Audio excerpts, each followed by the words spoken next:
नमस्ते नमस्कार। डोगरी दे सुविधा डोगरी चैनल च तुंदा सारें दा स्वागत है।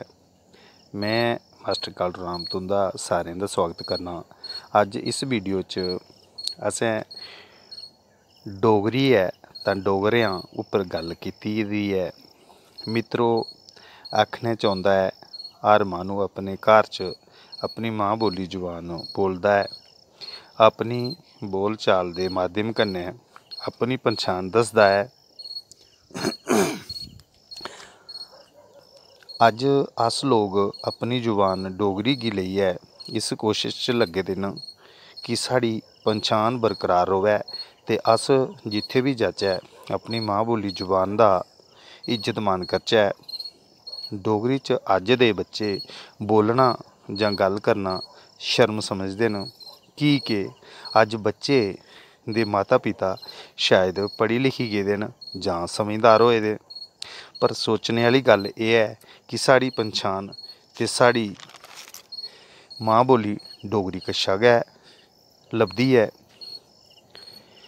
हिंदी इंग्लिश कोई भी सिक्खियै बोली लैग, पर मां बोली जुबान सिक्खना ते बोलना असें बचपन शा गै मां कशा मिलदा, जां साढ़े दादी दादू जेह्ड़े न जां होर साढ़े जेह्ड़े परिवार दे रिश्ते न उं'दा कशा थ्होंदा है। एह्दे लेई जरूरी है कि अस डोगरी घर अपने सज्जन मित्तर अपने म्हल्ले च ग्रांऽ च शैह्रें बजारें च ते अपने राज्य च खुल्ली डुल्लियै गल्ल करी सकने न। एह् गल्ल बी मनने आह्ली है कि अज्ज हर आदमी चांह्दा है कि मेरे बच्चे दी मेरे परिवार दी सारे पासें प्रशंसा होऐ कि उं'दा बच्चा जां उं'दा परिवार मड़ो बड़ी शैल अंग्रेजी जां हिंदी बोलदा है ते साढ़े बच्चे छड़ी डोगरी च गै गल्ल करदे न। इस शर्म गी लेइयै अज्ज सारे माता पिता जां सोच एह् आई गेदी है कि असें अपनी मां बोली डोगरी बच्चें गी नेईं बोलन देनी है ते अपने बजुर्गें कशा भी अपने बच्चें गी दूर रक्खना हो, कि साढ़े बजुर्ग जेह्ड़े न ओह् डोगरी बोलदे। इस कन्नै मित्रो असें औने आह्ले वक्त च डोगरा कल्चर ते डुग्गर च मनाए जाने आह्ले साढ़े डोगरे त्यौहार मनोंदे नेईं लब्भने। इसलेई आओ सारे जने संकल्प लैचै ते सोची लैचै कि असें अपने घर ग्रांऽ बाजार च खुल्ली डुल्लियै अपनी मां बोली डोगरी बोलनी है। जे कुसै गी बोलना नेईं औंदी है तां उसी चाएं चाएं सखाने दी कोशिश करनी है। हर आदमी जदूं प्रयास करग तां अस अपनी मां बोली डोगरी गी बचाई ते संभाली सकगे। अज्ज डोगरी च केई कताबां कवितां क्हानियां नाटक होर केई चाल्ली दियां निक्कियां निक्कियां बच्चें दे पढ़ने आह्लियां कताबां बजारें च थ्होई सकदियां।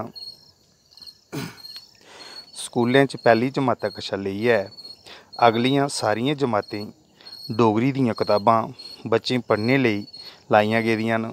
मित्रो, जिन्नी इंपार्टेंस इंग्लिश हिंदी दी है उन्नी गै डोगरी जुबान दी है। अंत च मैं एह् आखना चाह्न्नां कि साढ़ी बोली डोगरी है तां अस डोगरे आं, नेईं तां किश बी नेईं।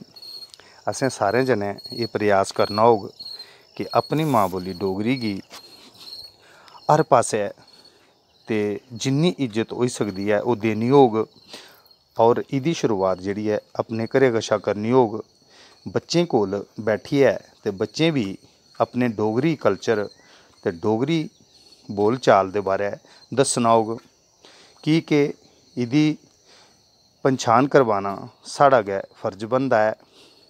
मैं बस यही प्रार्थना करगा कि साढ़ी डोगरी जिन्नी जल्दी होग उन्नी जल्दी ग्रो करग ते एह्दे उप्पर अस सारे लोग जदूं अमल करगे तां ओह् दिन दूर नेईं है कि जम्मू च भी साढ़ा डोगरा जेह्ड़ा रीति रवाज हा, जेह्ड़े साढ़े डोगरी त्यौहार हे ओह् बड़े चाएं चाएं कन्नै लोग मनाङन ते इक दूए कन्नै शामल होइयै अपनियां खुशियां सांझियां करङन। मैं तुं'दे कोला आज्ञा चाह्न्नां।